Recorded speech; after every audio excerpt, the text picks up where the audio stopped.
I have the key. Let's see what lies inside.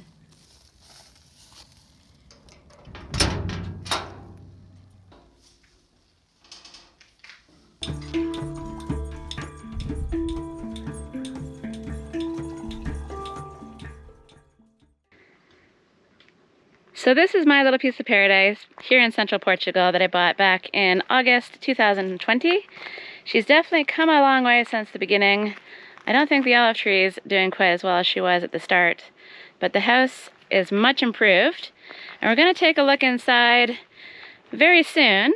But before we go in there, I thought I would introduce myself, talk a little bit about the land, and let you know that I've actually been filming this project right from the start back in August 2020, and I have about a year and a half of footage that I've never shared. So this video is going to go into that footage. We're going to look at this place before I really got started on anything. It was basically an empty shell, really scary. I was calling it the creepy barn for a very long time, and it was very, very creepy. It was a suitable name. So let's start with an intro. My name's Kirsty. I'm from Canada. I haven't lived there for about 25 years, I think. I've traveled all around the world, finally settling here in Central Portugal, where I bought this property. I bought it, as I said, back in August 2020. I paid just under $14,000 for it.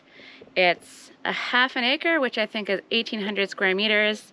It has about 30 olive trees, and it's basically got everything I need. It's not too big, and it gives me plenty of space to plant fruit trees, start a food forest, and work on a permaculture project. So I've done a load of stuff on the land over the years as well, but this video is all about showing the creepy barn from the beginning and the evolution from creepiness to something that's just barely livable, but I still have a lot of work to do on it. So we're gonna start by going back to the very beginning. The barn was just an empty shell, probably an old animal barn, and I basically had to take out a whole bunch of random bits inside, lots of tiles, bits of wood. I took down a small structure inside as well and made it into a shell where I could start building from. I was eager to get going, but before I could do any work on the inside, I had to solve a moisture problem.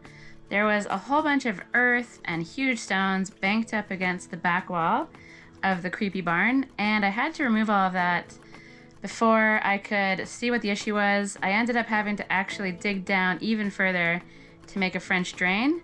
It was so much work, I can't even explain to you, and I was doing it all in the height of the summer, and let me tell you, it definitely makes me appreciate mini diggers. I possibly should have done that instead. I grabbed a pickaxe, a shovel, wheelbarrow, and just got to work, and it was traumatic. But I got it done after about 6 weeks, and that meant that I could start working on the inside, and it was about time too, because digging a hole for 6 weeks is not a fun thing to be doing. So the French drain went in, I waited for the rains to come, and there was no more moisture problems, so I was pretty happy about that. Then I started to work on the window, which is going to be a surprise to many of you because I'm only just finishing up the window project now. And it's actually the first thing I started 4 years ago. I didn't have many tools, I didn't have many materials, so I basically just did what I could, and the thing that I thought was a good idea to start with was recklessly ripping stones out of the wall in an effort to make a window, at least a window hole anyway. And then I basically decided that that was too scary a job, and I gave up on it.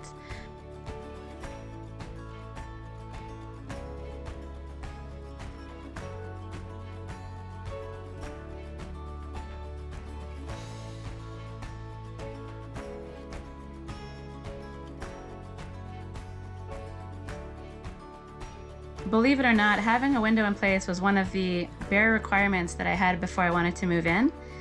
And I just wanted to get it done. But as I progressed, I realized that maybe ripping a hole in my wall wasn't something that I was fully comfortable with doing, at least not yet. So I sort of gave up halfway.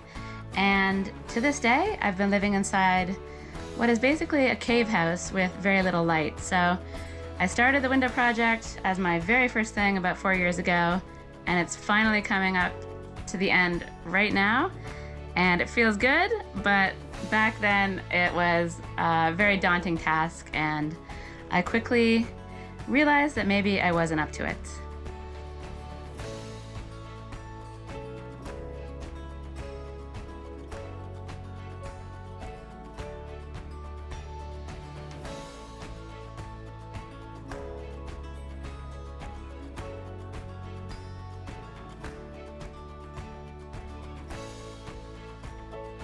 One fun advantage of ripping half of my wall apart was that when I locked myself out of my house, I was able to get in with a crowbar by just taking a few of the stones out.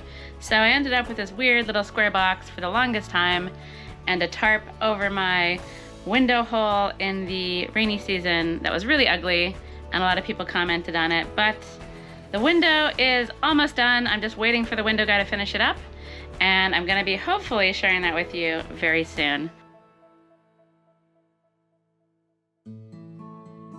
So while the scary window hole was the first project I started inside the creepy barn, I'd actually been working already pretty hard on the bezine over at my friend Carrie's place.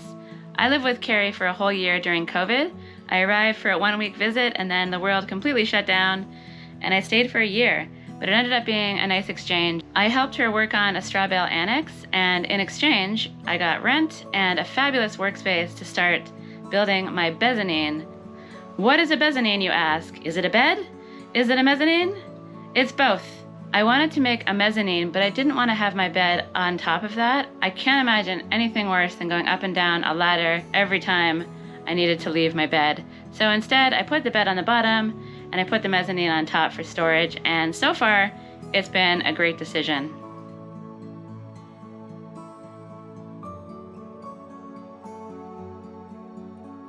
Building this thing took me 5 months. It was a crazy long process. I did it using hand tools, and I learned loads as I built. The structure is a timber frame, which means it's all joins and it doesn't have any screws in there except at the top where I put the floorboards down.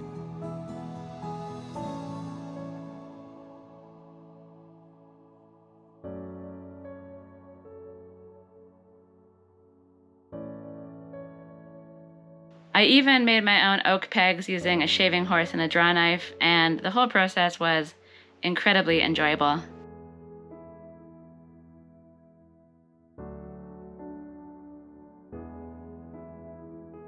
When I was finally ready to put this thing together, I moved everything over piece by piece, and I started by building an insulated floor underneath the bed for everything to fasten onto.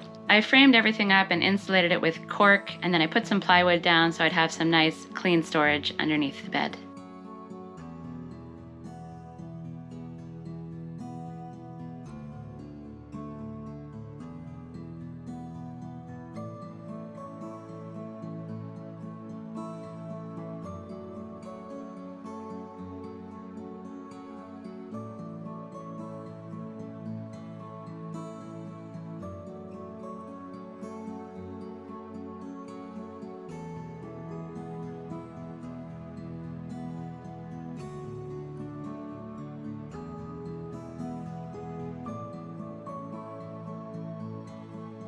Then once I had all the pieces at my house, I put on some finishing touches, I linseed oiled everything, and I put this thing together.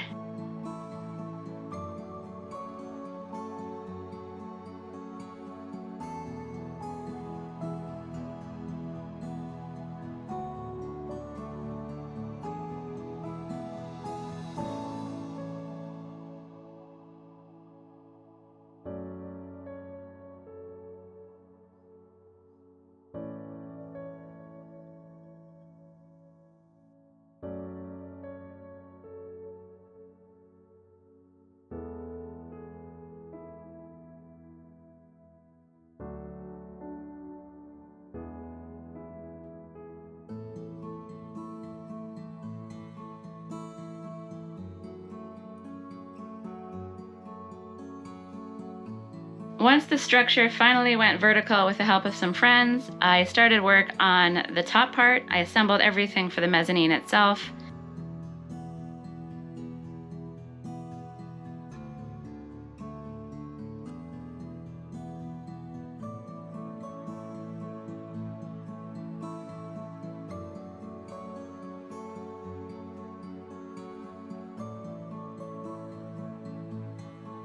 Then I just carried on putting the giant wooden puzzle together, whacking in the giant pegs with the giant hammer, and getting everything vertical. It was a struggle, it took me forever, and it was difficult work, but seeing each piece slot into place and getting those pegs in is just incredibly rewarding. With the bezine structure complete, it was time to put the mezzanine on, and so I hopped up top, got the tongue and groove boards hammered in with much difficulty. I had to squeeze myself into some very small spaces and it felt ridiculous, but in the end, I got it done.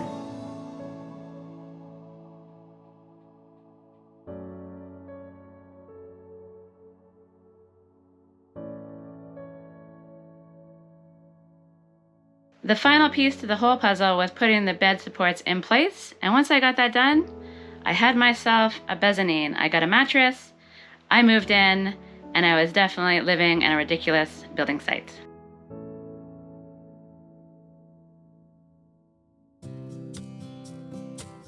One massive project that maybe I've never drawn your attention to before is the floor. I didn't just want to throw tiles down over the concrete. I feel like it's too cold. I like being cozy, and I'm not really a big fan of tiles in living spaces. So what I wanted to do was raise the floor up off of the concrete and insulate underneath, and I did that with cork. And I sort of came out with a weird plan to lay plastic down, but not over the entire concrete floor because that can create moisture. I just did it under the wooden joists to protect them, and under those I put some thin layers of cork, and then in between them I put some expanded corkboard, which is a wonderful thing to work with and a really good insulator. Then I piled plywood on top of the whole thing, and it just took forever, and the plywood was so expensive that I had to just buy it when I could afford it, and so the project was drawn out for a really long time.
And then, as I was finally getting to the end of the floor project, I had to deal with my door. Because I wanted to raise the floor up and insulate it, that meant the whole level of the floor was about 5 centimeters higher than it started, and that meant that my door would no longer open all the way.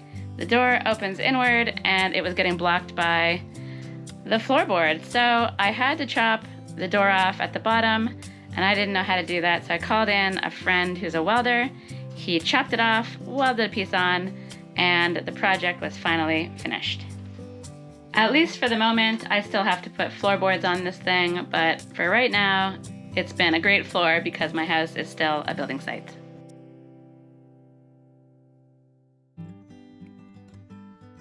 And with my unfinished floor in place, I felt like it was time to turn my attention to the next unfinished project, my shower corner. This has been ongoing for a very long time. I've done a bit of tiling here, a bit of liming there, done some plumbing, and I've been working at it in little bits and pieces. But way back at the beginning, I needed to figure out how to turn a very sketchy looking corner of my house into something resembling a shower. And my main challenges were putting in a drain pipe and making a shower tray of some kind.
This was all very new to me, and it was a really fun challenge, and I think that I did a good job laying a nice base for future work on the tiles.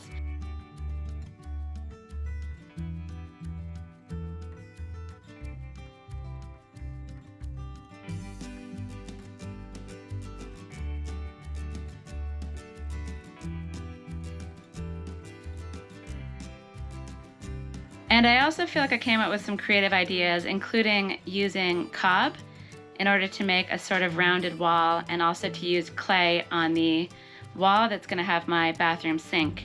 Using clay in an area that's going to be humid and wet is actually a good thing because it soaks up the humidity and it releases it when more moisture is needed in the air. So it was a challenging project, but I think that working on this really made a nice base for the future work on the shower. And even though it's still a work in progress, it's going to be something really special, I think, when it's finally finished.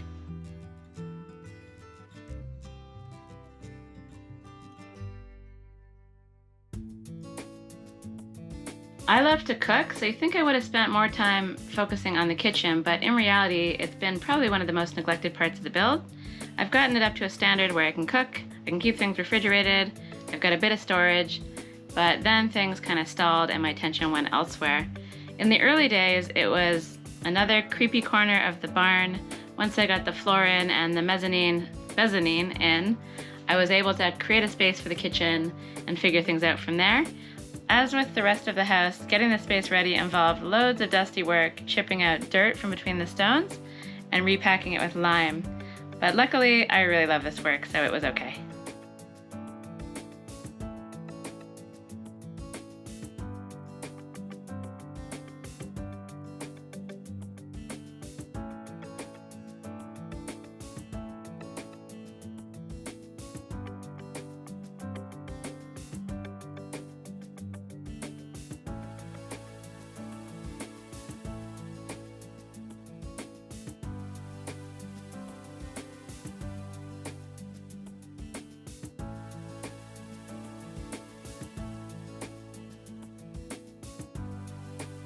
I put a tongue and groove wall at the end of the bed to separate the space from my sleeping quarters and also create a little nook for the fridge.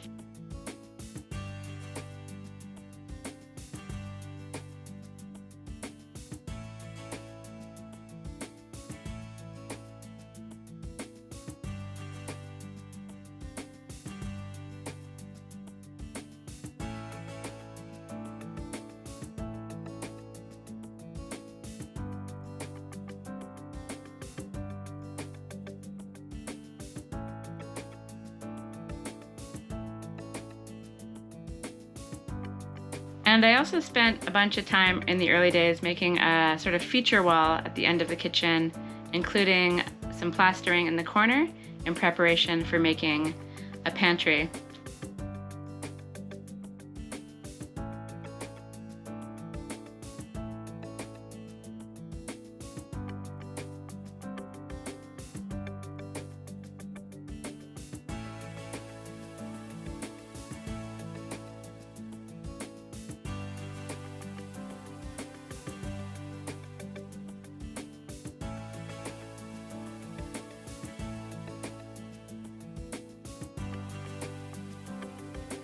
So the kitchen, it's been a lot of work, there's been a lot of steps to it, and I still have a long way to go, but it functions and I'm happy with it for the moment.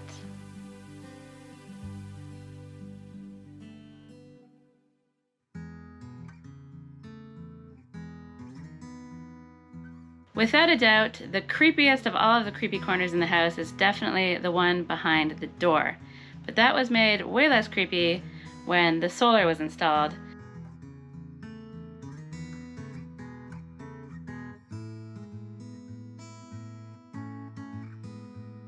With the solar came a light bulb, and it shed light onto that creepy corner and made everything a little less scary. I also started to work on a cupboard to go around the solar, and in doing so had the beginnings of a wall made from cob that is meant to sit beside the stove and shelter the solar from the heat, but also take in the heat from the stove and radiate it back into the room. I decided to have a wood stove custom made, and because it's me, of course I made a model out of cardboard just to make sure it would fit in the space perfectly.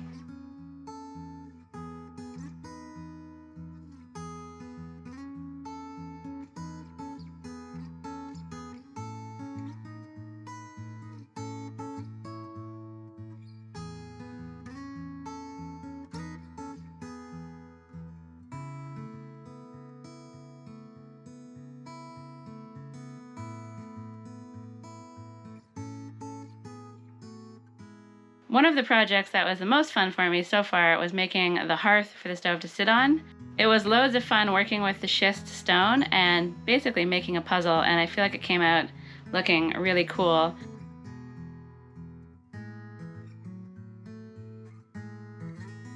One thing that didn't come out quite as well was the flue pipes. It was kind of a disaster. I bought the wrong things, I put them together wrong, and I had to redo everything completely later on, but I was so cold at that point that I actually didn't care. I just needed the stove to work, and it saw me through until I could fix everything the next year.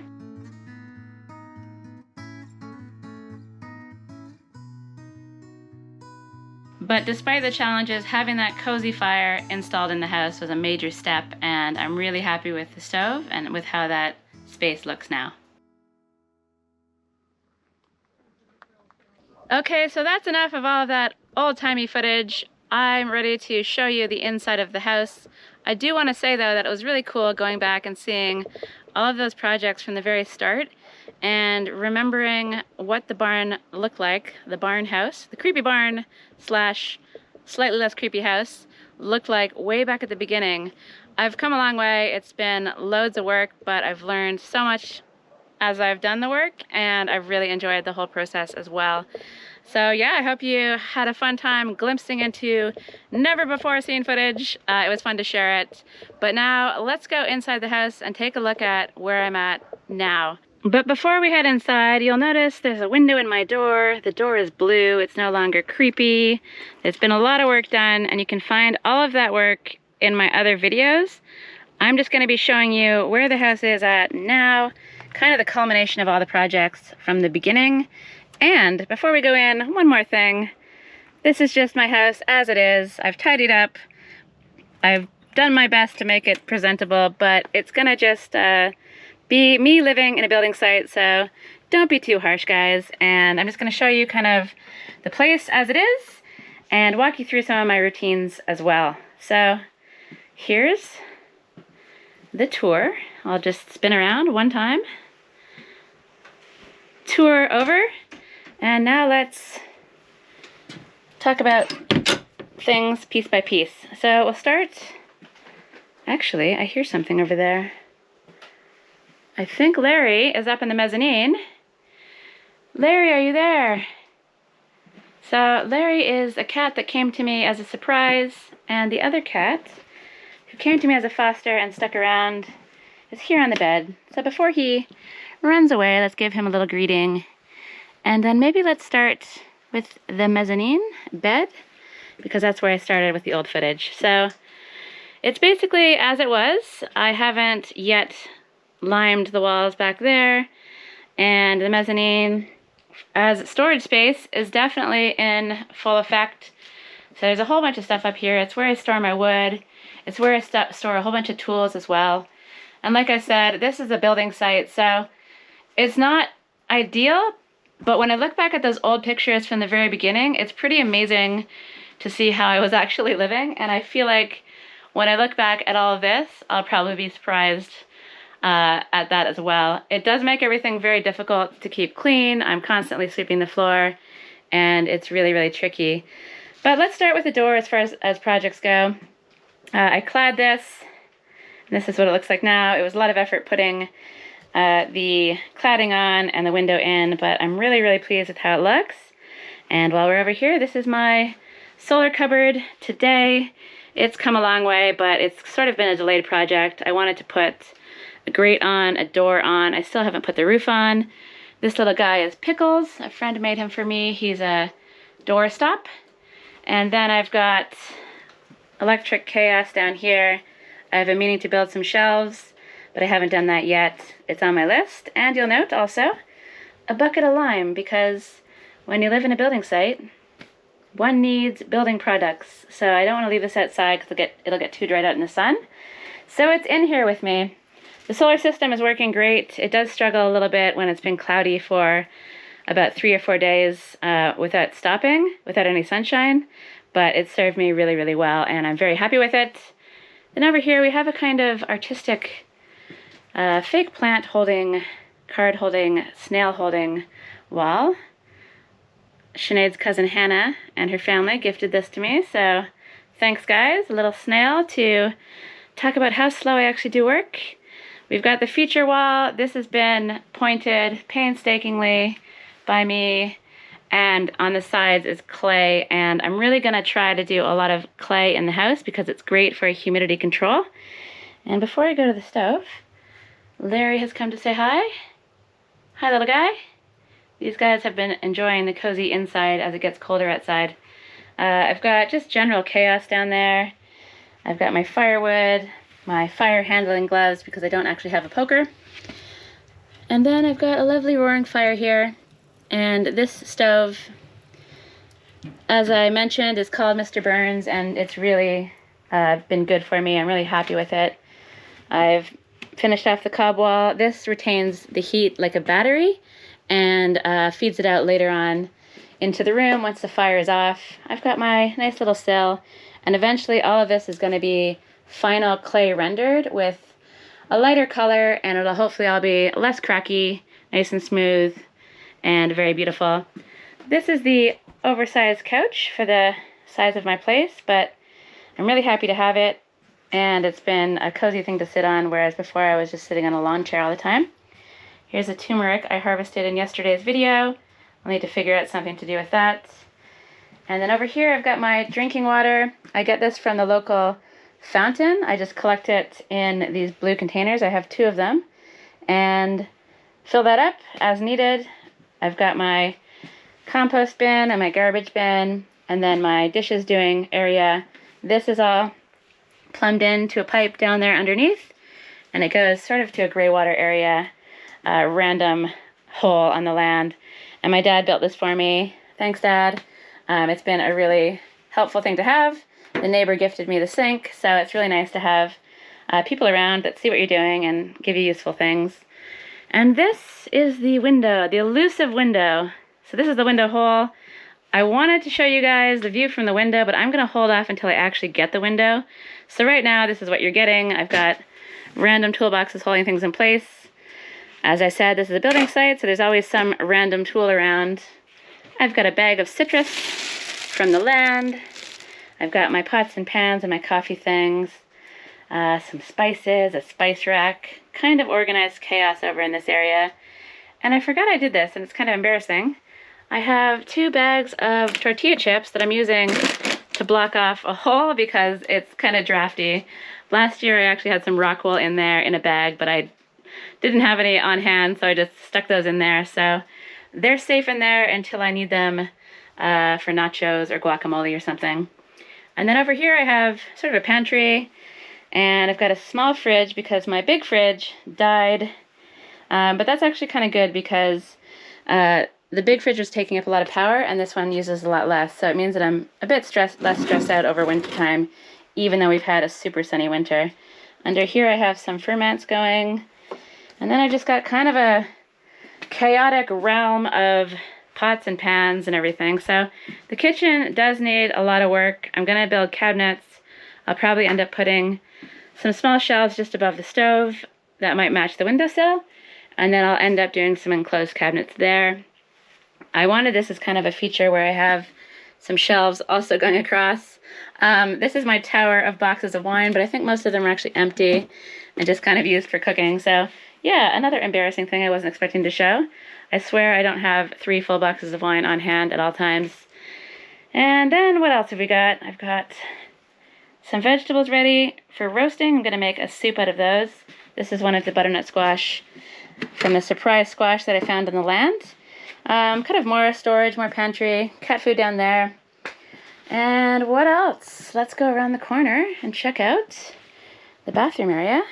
This is my clothes and random storage bit. It needs work. I'd like to build some kind of enclosed wardrobe type thing for all of this crap so it's not always exposed.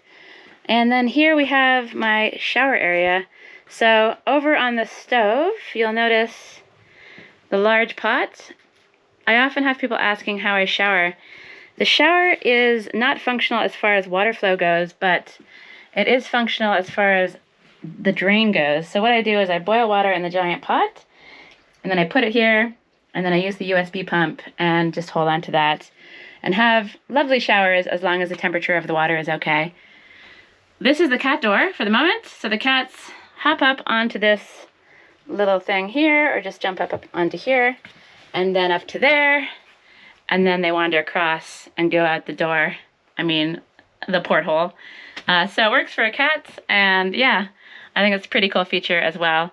The shower is something I've been waiting for a rainy day to work on again. A few of you have asked me about that as well. I haven't had a rainy day. It's been an incredibly dry November and December, which is a little worrisome, but I still need to lime up more of the sides. I need to put another shelf on top of here, and I've got the shower fixture that can attach to the pipes, but I need to figure that out and do a little bit more research on that before I get going. So here we have another clay wall. It's got kind of a bottle feature, little smiley face. This is obviously super cracky and bumpy, so I've got to put a final layer on this. And then down here is where I did my tiling a long time ago, and I'm really pleased with the results. The floor for the rest of the place is eventually going to be probably hardwood for most of it, or some kind of faux wood of some sort. And then in the kitchen area, I'll do something probably more durable, like tiles. Laying tiles was not my joy, but you can only get better at these things when you keep practicing. And so this guy is in his usual spot, probably settled in for the rest of the night. And I guess that concludes the tour. I feel like I'm probably forgetting some pretty major things, but for the most part, this is my place, this is how I live, this is some of the systems, and I'm just slowly improving, learning skills along the way, really enjoying the ride, and really enjoying sharing things with you as well. So I hope you've enjoyed a look back at all of that old content. It was really fun for me going back and revisiting all those projects and seeing what the place was like when I first got it. It really was very creepy. I didn't move in for about 6 months until I had the solar, a bed, and a fridge and an oven set up. But even back then, it was kind of a disaster. No, it wasn't. It was definitely 100% a disaster in there. I was just living amongst all of my crap, tools and everything for a really long time. So what you see now is a vast improvement, and I feel okay in there. I feel like it's nice. You know, I think that I've got obviously a lot of work still to do, but I'm enjoying living in my own place and working on it myself, and being creative and slow and deliberate with the process as well. So off-grid life isn't for everybody. DIY stuff, living in a building site, isn't for everyone, but I really, really feel like it's a perfect fit for me, and I'm loving it. And I hope you're also loving following along as I keep pushing forward on this project. I have a lot to share also on the land. I've done loads in the past there as well, but let's start with the house. I hope you got an idea of how far this project actually has come and enjoyed the video. So, as always, I'm rambling. I'm gonna say goodbye from this video. I hope you liked it. If you did, please give the video a like. Please share it around. It helps people find my content, and I really appreciate it. And if you have any questions at all about anything, I'm sure I've missed a lot of stuff in there, please do ask in the comments. I love hearing from people. So that's all for me. Thanks for watching as always, and I'll see you in the next video.